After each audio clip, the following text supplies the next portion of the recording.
Naadini ako ngayon sa bayan ko din sa Lucban, Quezon. Ako ay umuwi at gawa ng birthday nga ng aking pinsan, isa sa may-ari din ng Pacho Rizal Hotel.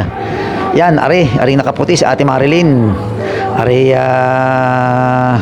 Isa sa mga may-ari ng Pacho Rizal Hotel, Pamilya Daya.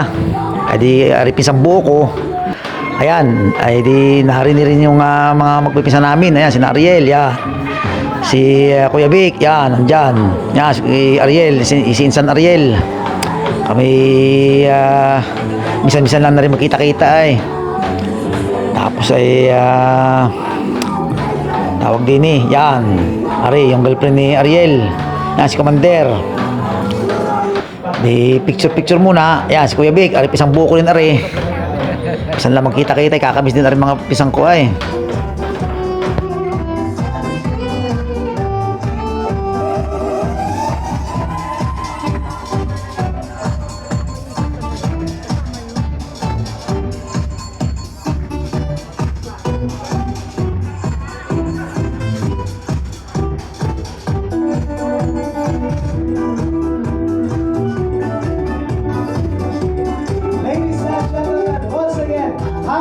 Happy birthday, Miss Ovi Daya Sabio!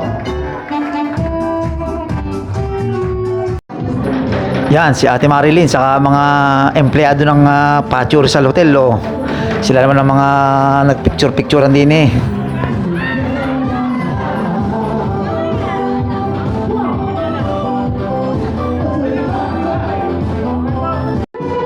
Yan, appetizer muna para pampagana. Ya, si Commander oh. Nakurot na. Yan, si Pamangkin Alvin, isa rin sa mga may-ari ng Pacho Hotel. Yan, yung kapatid ko, yung nakasalamin na maputi ang buhok. Yan, pinsan ko rin si Ate Marie, isa rin sa may-ari ng Pacho Hotel.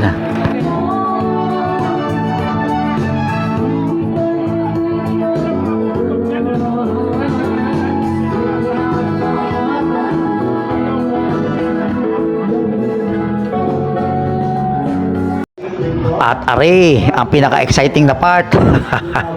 Yan, aring kain na. Ari ang pinaghandaan ko talaga. Tagang ako'y mahaba ng fasting ko din eh. Ako hindi nag-almusal sa katanghalian. Ari dinner na ba oh.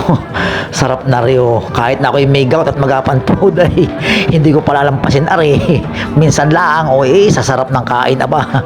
Sosyal ng kain din muna. Bawal din ang arte-arte na may gout. Paborito ko rin spaghetti oh. Itagang rin. Hindi ko palalampasin yan. Tsaka mga masarap na ulam. Wala mo ng gout-gout may gamot naman na kulchisin ay. Maya-maya ako sasandok na rin. At ako'y gutom na.